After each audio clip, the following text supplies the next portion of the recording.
हाय, इस वीडियो में हम समझेंगे salient features of the Indian constitution. Indian constitution के जो साइलेंट फीचर्स है इसको हम इस वीडियो में समझेंगे। सबसे पहला है लेंदिएस्ट एंड रिटन कॉन्स्टिट्यूशन। जो इंडियन कॉन्स्टिट्यूशन है वो एक रिटन कॉन्स्टिट्यूशन है और एक लेंदिएस्ट है। इसमें बहुत ज़्यादा कॉम्प्रेहेंसिव और इलेबोरेटेड और डिटेल मैनर में आर्टिकल लिखे गए। ये एक डिटेल डॉक्यूमेंट है। ये ओरिजिनली 1949 में इसमें प्रियम्बल था। 395 आर्टिकल्स थे जो मेनली डिवाइडेड थे 22 पार्ट्स में, और इसमें 8 शेड्यूल थे। प्रेजेंटली इसमें प्रियम्बल है अबाउट 470 आर्टिकल्स है जो कि डिवाइडेड 25 पार्ट्स में, और इसमें 12 शेड्यूल्ड है। अब देखिए, ये जो इतना बड़ा एलिफेंट साइज है कॉन्स्टिट्यूशन का, इसके लिए क्या क्या फैक्टर्स रिस्पॉन्सिबल है। सबसे पहला है जोग्राफिकल फैक्टर्स, क्योंकि इंडिया एक बहुत बड़ा नेशन है। उसके बाद हिस्टोरिकल फैक्टर्स, जो गवर्नमेंट ऑफ इंडिया एक्ट 1935 आया था, यही अपने आप में काफ़ी बड़ा डॉक्यूमेंट था। देन सिंगल कॉन्स्टिट्यूशन है, इसमें सेंटर और स्टेट दोनों के लिए एक सिंगल कॉन्स्टिट्यूशन है।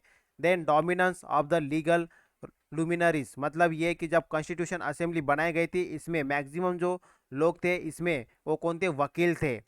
अब इसका जो सेकंड फीचर्स है that is the draw from the various sources. जो इंडियन कॉन्स्टिट्यूशन बनाया गया है तो इसको बनाने से पहले काफ़ी सारे कॉन्स्टिट्यूशन को रेफर किया गया, जैसे कि स्ट्रक्चरल पार्ट लिया गया गवर्नमेंट ऑफ इंडिया एक्ट 1935 से।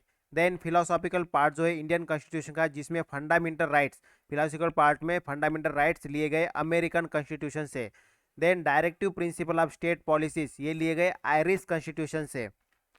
और पॉलिटिकल पार्ट जो है, जो मेनली बताता है relation between the executive and legislature, और ये लिया गया है ब्रिटिश कॉन्स्टिट्यूशन से। तो इस तरह से अलग अलग चीज़ें अलग अलग देश के संविधान से लिए गए। इसको हम डिटेल में नेक्स्ट वीडियो में हम कवर करेंगे, ठीक है। अब देखें, जो नेक्स्ट फीचर्स है that is blend of the rigidity and flexibility. जो इंडियन कॉन्स्टिट्यूशन है इसके ऐसे प्रोविजन से, ऐसे आर्टिकल्स है जिनको जिनको अमेंड करने के लिए स्पेशल प्रोसीजर्स की जरूरत होती है। ये स्पेशल प्रोसीजर्स क्या है अभी हम आगे देखेंगे, तो इसीलिए ये रिजिडिटी है। देन फ्लेक्सिबिलिटी, जिस तरह से ऑर्डिनरी लॉ को बनाने के लिए एक ऑर्डिनरी प्रोसीजर लगती है, सेम वे जब अमेंड करेंगे कॉन्स्टिट्यूशन को तो किस ऐसे ऐसे कोई कोई प्रोविजंस है जिसके लिए ऑर्डिनरी प्रोसीजर्स लगती है। मतलब जो ऑर्डिनरी प्रोसीजर्स ऑर्डिनरी लॉ के लिए यूज़ की जाती है, सेम प्रोसेस किसी किसी केसेस में यूज़ की जाती है। मतलब जो जो लॉ को, या हम बोल सकते हैं जो संविधान को अमेंड करने के लिए ऑर्डिनरी प्रोसेस भी यूज़ किया जाता है। तो ये क्या हो गया, फ्लेक्सिबिलिटी फीचर्स हो गया इसका। तो रिजिडिटी हो गया, स्पेशल प्रोसीजर्स लगती है for the amendment. Then flexibility होता है कि जो ऑर्डिनरी लॉ के लिए जो प्रोसेस लगती है सेम प्रोसेस भी यूज होती है। तो इस तरह से इंडियन कॉन्स्टिट्यूशन में रिजिड और फ्लेक्सिबिलिटी दोनों टाइप की प्रोसेस यूज होती है for amending the Indian constitution, इसलिए इसको बोला गया रिजिडिटी एंड फ्लेक्सिबिलिटी, दोनों तरफ ये ब्लेंड है। देन बात करते हैं आर्टिकल 368 के, बहुत ज़्यादा इंपॉर्टेंट है। इसमें मेनली संविधान को अमेंडमेंट किस तरह से किया जा सकता है इसके बारे में बताया गया है। तो जो स्पेशल मेजोरिटी क्या होता है, स्पेशल मेजोरिटी होता है 2/3 members each house present and voting, ठीक है, plus plus majority of the total membership of house. तो जैसे मान लीजिए लोकसभा है, तो लोकसभा में अगर कोई किसी कानून को स्पेशल मेजोरिटी से पास करना है तो लोकसभा के अंदर में 2/3 मेंबर जो मेनली प्रेजेंट रहेंगे और वो वोटिंग करेंगे, तो उनका बहुमत कितना होना चाहिए, 2/3 होना चाहिए। तो 2/3 present and voting plus Lok Sabha की जितनी स्ट्रेंथ है, टोटल स्ट्रेंथ, उसकी मेजोरिटी होनी चाहिए। तो इस तरह से ये बन जाता है एक special majority. Same way Rajya Sabha के केस में भी 2/3 प्रेजेंट एंड वोटिंग होना चाहिए और मेजोरिटी होना चाहिए टोटल मेंबरशिप ऑफ हाउस की, इसको बोला गया स्पेशल मेजोरिटी। और एक स्पेशल मेजोरिटी होता है जिसमें rectification by the half of the total state का चाहिए। जितने स्टेट है इंडिया के अंदर में उनका 50% से ज़्यादा, ओके, रैटिफिकेशन चाहिए, इनका मत चाहिए। ये हो गई दो टाइप की स्पेशल मेजोरिटी। अब बात करते हैं हम सिंपल मेजोरिटी क्या होता है। सिंपल मेजोरिटी ये होता है कि किसी भी कानून या लॉ को पास करने के लिए मिनिमम कॉरम होना चाहिए, कॉरम फुलफिल होना चाहिए। कॉरम का मतलब 1/10 लोग, मतलब 1/10 मेंबर होने चाहिए, ठीक है। तो ये हो जाता है सिंपल मेजोरिटी दोनों केस में, मतलब दोनों स्टेट, दोनों एक्चुअली हाउस में, लोकसभा एंड राज्यसभा में। देन जो नेक्स्ट फीचर है that is the federal system with unitary bias. Indian constitution जो मेनली क्या बताता है, फेडरेशन फीचर्स बताता है, जैसे कि टू गवर्नमेंट हो गया, two government, then division of power, ये क्या है, फेडरेशन फीचर्स है। जो फेडरेशन शब्द कहीं लिखा नहीं है इंडियन कॉन्स्टिट्यूशन के अंदर में, बट इसके जो फीचर्स है इंडियन कॉन्स्टिट्यूशन के, ये मेनली फेडरेशन फीचर्स बताता है हमें, जिसमें दो गवर्नमेंट होता है फेडरेशन फीचर्स में, टू गवर्नमेंट होता है, डिवीजन ऑफ पावर है जो कि इंडियन कॉन्स्टिट्यूशन में हमें दिखाई देता है स्टेट और सेंटर के बीच में, देन इंडियन कॉन्स्टिट्यूशन जो है रिटन कॉन्स्टिट्यूशन है, सुप्रीमेसी ऑफ द कॉन्स्टिट्यूशन है, देन रिजिडिटी है of the constitution, independent judiciary है फ्रॉम द, मतलब ये लेजिस्लेटिव और एग्जीक्यूटिव दोनों से इंडिपेंडेंट है जुडिशरी, एंड बाय कैमरलिज्म है क्योंकि यहाँ पे लोकसभा और राज्यसभा दोनों अलग अलग हाउसेस है। ये हो गए फेडरेशन फीचर्स। अब बात करते हैं हम यूनिटरी फीचर्स कौन से हैं, जैसे कि स्ट्रॉन्ग है सेंटर अपने यहाँ पे, देन इन सिंगल कॉन्स्टिट्यूशन है, स्टेट और सेंटर दोनों के लिए सिंगल कॉन्स्टिट्यूशन है, सिंगल सिटीजनशिप है, फ्लेक्सिबिलिटी ऑफ द कॉन्स्टिट्यूशन भी है, इंटीग्रेटेड जुडिशियरी है क्योंकि जो सुप्रीम कोर्ट, हाई कोर्ट, उसके बाद डिविजनल कोर्ट, सबॉर्डिनेट कोर्ट, ये क्या है, एक टाइप का इंटीग्रेटेड सिस्टम है, then appointment of governor by the state, by the centre sorry, then all India services, emergency provisions है। तो ये सभी मेनली क्या है, यूनिटरी फीचर्स दर्शाते हैं। आर्टिकल 1 में लिखा है union of the state, okay, federation शब्द कहीं पे भी मेंशन नहीं है इंडियन कॉन्स्टिट्यूशन के अंदर में। देन बात करते हैं हम next feature, that is parliamentary form of government. दो टाइप के फॉर्म होते हैं गवर्नमेंट के, एक पार्लियामेंट्री होता है, एक प्रेसिडेंशियल होता है। Presidential form of government America के अंदर में और parliamentary form of government Britain के अंदर में। तो हमने पार्लियामेंट्री फॉर्म ऑफ गवर्नमेंट अपनाया है। इसके अंदर कि मेनली क्या होता है, पार्लियामेंट्री फॉर्म ऑफ गवर्नमेंट के अंदर कॉपरेशन होता है एंड कोऑर्डिनेशन होता है between the legislature and executive के बीच में, क्योंकि जो एग्जीक्यूटिव होते हैं और रिस्पॉन्सिबल होते हैं लेजिस्लेचर के ऊपर में।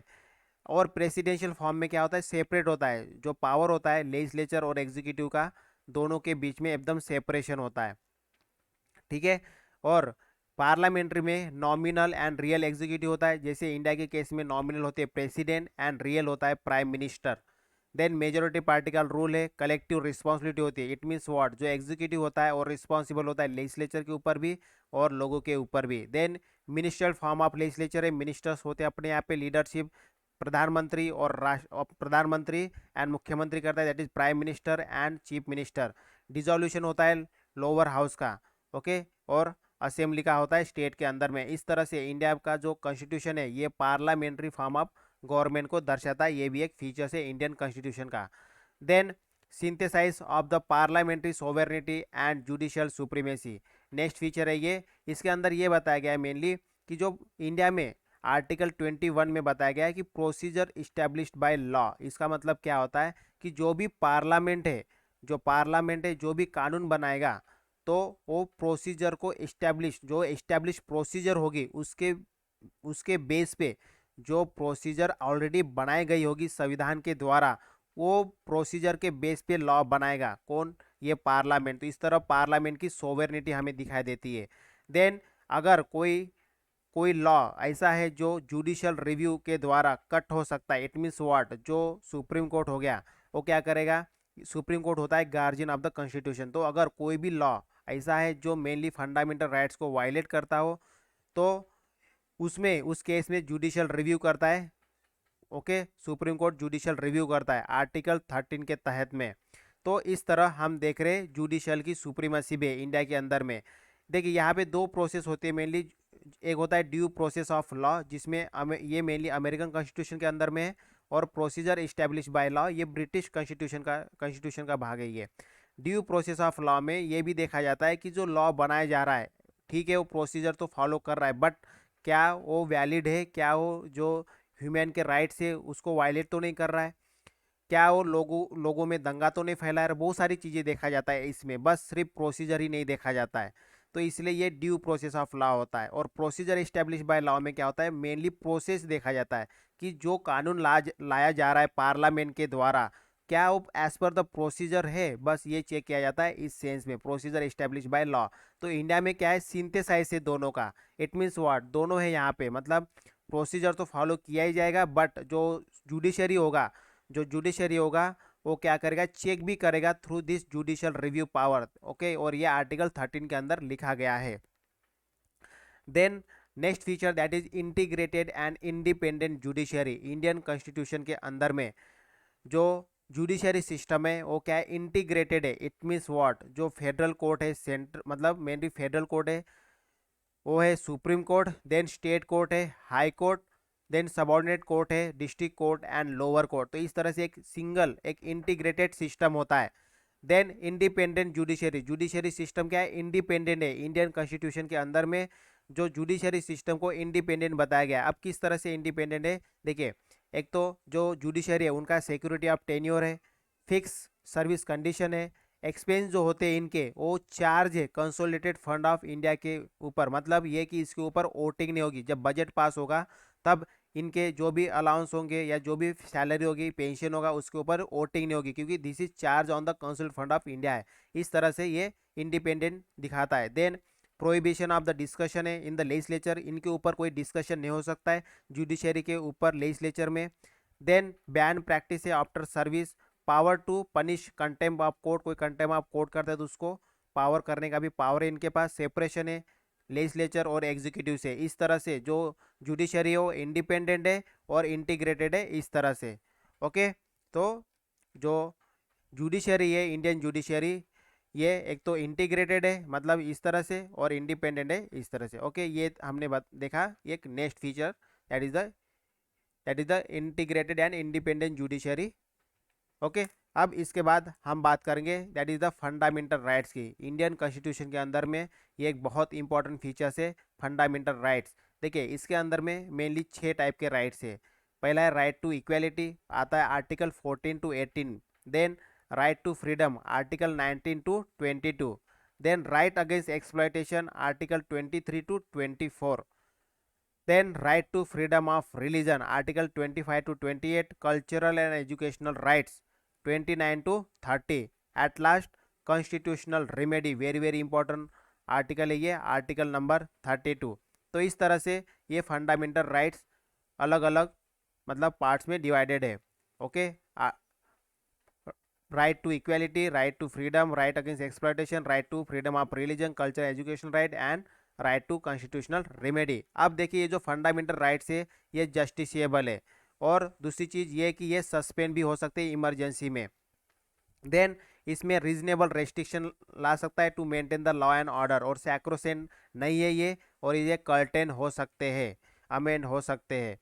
देन अब बात करेंगे हम डायरेक्टिव प्रिंसिपल, फंडामेंटल राइट्स के बाद directive principle of the state policy.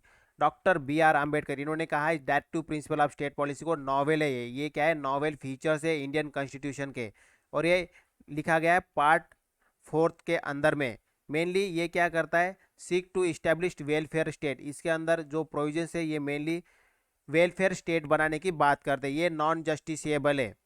Then मतलब ये नॉन जस्टिसिएबल का मतलब ये होता है कि आप इसमें कोर्ट में जाके इसके ऊपर कोई मतलब जस्टिस नहीं मांग सकते। देन इनको कैटेगराइज किया गया है socialist, Gandhian and liberal intellectual के बेस पे। ये डायरेक्टिव प्रिंसिपल मेनली डायरेक्शन है स्टेट के लिए कि स्टेट को किस तरह से काम करना चाहिए। जिस तरह से रिसोर्सेज अवेलेबल हो जाएंगे स्टेट के पास, स्टेट ऑटोमेटिकली वेलफेयर का काम करना शुरू कर देगा by taking the direction from the directive principle of the state policies. अब बात करेंगे हम next feature that is the fundamental duties. ये ओरिजिनल कॉन्स्टिट्यूशन में लिखा नहीं गया था, बट ये ऐड किया गया है 42nd कॉन्स्टिट्यूशनल अमेंडमेंट एक्ट 1976 में इसको ऐड किया गया इंडियन कॉन्स्टिट्यूशन के अंदर में। किसके रिकमेंडेशन से, स्वर्ण सिंह कमेटी के रिकमेंडेशन से। और 86th कॉन्स्टिट्यूशनल अमेंडमेंट एक्ट होता है 2002 में, और इसमें एक और fundamental rights fundamental duty add की जाती है। इसको पार्ट 4 ए के अंदर में ऐड किया गया है, जिसके लिए आर्टिकल 51A एक ही आर्टिकल है जिसमें सारे के सारे फंडामेंटल राइट्स फंडामेंटल ड्यूटीज लिखे गए हैं। टोटल 11 फंडामेंटल ड्यूटीज़ है। ये जो ड्यूटीज़ है ये मेनली सिटीजन के लिए है, जिस तरह से फंडामेंटल राइट्स है उसी तरह फंडामेंटल ड्यूटीज़ है सिटीजन के लिए। और इस जैसे कि respect the constitution, national flag, national anthem, protect sovereignty, unity and integrity, preserve rich heritage, इस टाइप की जो ड्यूटीज़ बताई गई है सिटीजन के लिए इस फंडामेंटल ड्यूटीज़ के अंदर में। अब बात करते हैं हम secular state. This is also one of the very important features of the Indian constitution. देखिए, इंडिया ने संविधान में कोई ऑफिशियल रिलीजन की बात नहीं की है। सेक्युलर का मतलब, सेक्युलर जो शब्द है एक्चुअली ये प्रियम्बल के अंदर 42nd अमेंडमेंट एक्ट 1976 में ऐड किया गया है, जिसमें liberty liberty of belief, faith, worship की बात की गई है, इक्वलिटी बिफोर लॉ की बात की गई है, इक्वल प्रोटेक्शन ऑफ लॉ की बात की। मतलब मेनली हम ये देख रहे हैं कि इंडियन कॉन्स्टिट्यूशन में जो सेक्युलर स्टेट का जो फीचर्स है ये हमें किस तरह से दिखाई देता है। एक तो प्रियम्बल के अंदर लिखा हुआ है 42nd कॉन्स्टिट्यूशनल अमेंडमेंट एक्ट 1976 के तहत, जिसमें बिलीफ, फेथ, वर्शिप ये सबकी लिबर्टी प्रोवाइड करता है। Then equality before law and equal protection of law, no discrimination on the religion ground, religion ground पे कोई डिस्क्रिमिनेशन नहीं होगा, कोई भेदभाव नहीं होगा।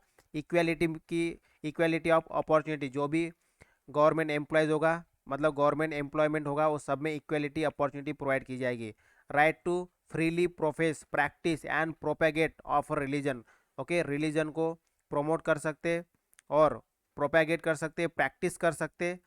Then no taxation on the promotion of the religion, okay. ये सभी फीचर्स दर्शाते हैं कि इंडियन कॉन्स्टिट्यूशन क्या है। इंडियन कॉन्स्टिट्यूशन का जो फीचर है सेक्युलर स्टेट, ओके, ये इसको दर्शाते हैं। देन बात करते हैं यूनिवर्सल एडल्ट फ्रेंचाइज।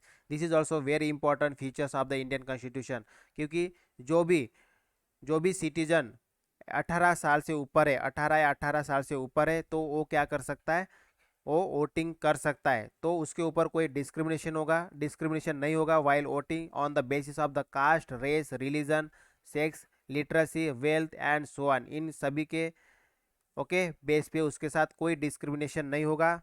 वो अगर 18 साल से ऊपर है तो उसको वोटिंग का अधिकार मिलेगा। देन सिंगल सिटीजनशिप है इंडियन कॉन्स्टिट्यूशन के अंदर में, जो जैसे ड्यूअल पॉलिटी की बात की गई है सेंटर और स्टेट की, बट जो सिटीजनशिप है वो क्या है, सिंगल है। तो ये भी बहुत इंपॉर्टेंट फीचर्स है इंडियन कॉन्स्टिट्यूशन का। देन इंडिपेंडेंट बॉडी है इंडियन कॉन्स्टिट्यूशन के अंदर में, जैसे कि इलेक्शन कमीशन ऑफ इंडिया होता है, control and audit general of India होता है। इलेक्शन कमीशन मेनली कंडक्ट करता है इलेक्शन।